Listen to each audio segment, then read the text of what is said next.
Oui, bonjour. Je vous avais dit que j'allais revenir à propos de mon travail. Cueillez votre bonheur, car on tire sur les moineaux avec des canons. Donc là, ce matin, je vais lire un texte que je vous ai sélectionné par hasard. Voilà. Donc, c'est le roman et on voit bien que c'est mon travail. Anaïs de chez Paris. C'est écrit Anaïs de chez Paris tout simplement. Et le titre du livre, c'est Cueillez votre bonheur, car on tire sur les moineaux avec des canons. Donc le livre, vous pourrez l'acquérir ici, sur le site de vente en bibliothèque, en littérature, vous pourrez acquérir le livre. Il y a une promotion de lancement en ce moment. Et donc, voilà. Tout est prêt sur le site pour que vous puissiez faire vos achats dans les meilleures conditions. Et surtout, pousser à la réflexion après la digestion de ce livre. Donc, je commence ce matin.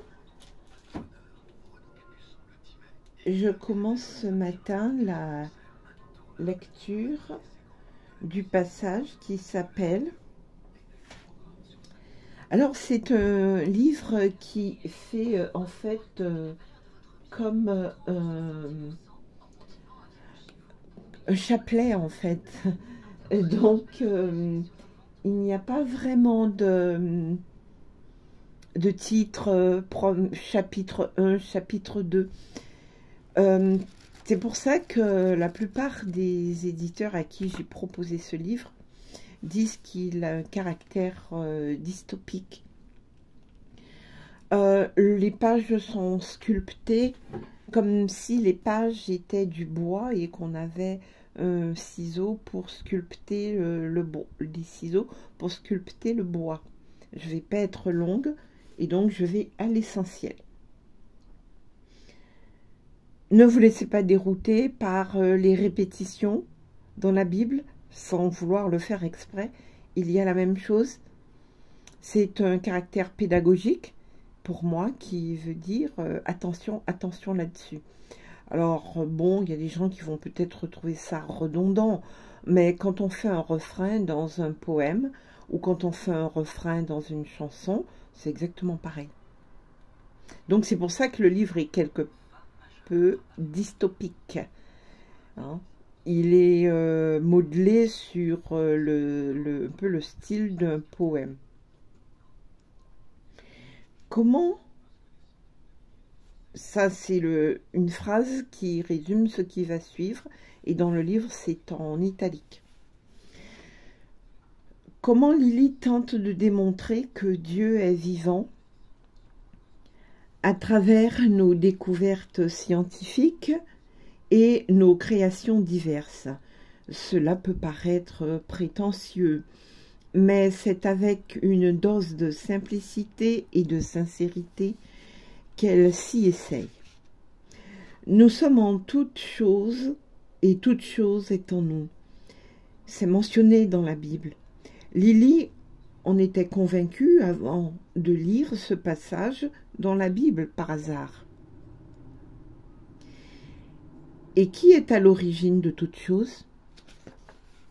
C'est Dieu, du point de vue de Lily. Mais parfois, elle a un petit doute. Ça arrive, alors elle sent le sol se dérober sous ses pieds. C'est ainsi qu'elle jauge son degré de certitude. Et vous? Nous avons mis en relief la relation entre la démocratie, la science et les mentalités. Comment Lily peut associer Dieu, la science et les mentalités. Pour aller plus loin, la connexion de Lily avec une dimension autre que celle clairement connue ne fait pas l'ombre d'un doute. Mais cette autre dimension, appelons-la Dieu, pour avancer dans notre démonstration. Vous êtes athée, alors appelez-la selon vos convenances. Il y a toujours dans nos vies des épiphénomènes qui ne trouvent pas d'explication dans notre système rationnel connu. Alors c'est pour un croyant Dieu et pour un athée le sort, le destin qui agissent. Notre démonstration vise à souligner comment nous acceptons qui favorise nous. Alors, je reprends, je suis un petit peu distraite. Notre démonstration vise à souligner comment nous acceptons cette abstraction. C'est notre mentalité qui favorise l'acceptation ou pas de l'invisible, de Dieu bien vivant. Donc, Lily pense que la science est un pendant de Dieu. Un pendant car c'est de l'intelligence. Nous sommes la continuité de cette énergie positive. C'est de l'énergie mise en forme et contrôlée. C'est comme le courant qui est de l'énergie organisée. Si les électrons sont désorganisés, alors l'interrupteur ne s'allume pas. A contrario, si le courant, soit les électrons, sont structurés, alors nous obtiendrons un interrupteur qui permet à notre ampoule de s'allumer. Prenez l'exemple dans un amphithéâtre. À la fin du cours, à 13 h, la fin motive les étudiants à partir très vite. Surtout si le cours a duré 3 heures.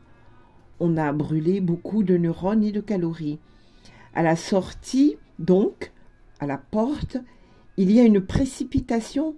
Les étudiants se bousculent, l'un poussant l'autre. Calculez le temps pour que se vide la salle de cours à la sortie. Puis comparez avec le temps de remplissage de la salle à l'entrée du cours.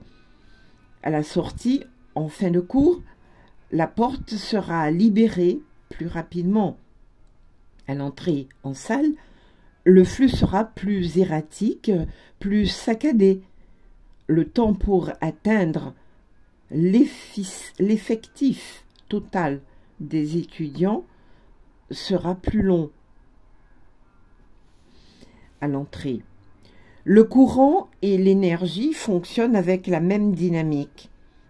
Quand le processus d'ensemble est organisé par une motivation, le fonctionnement du système est plus efficient.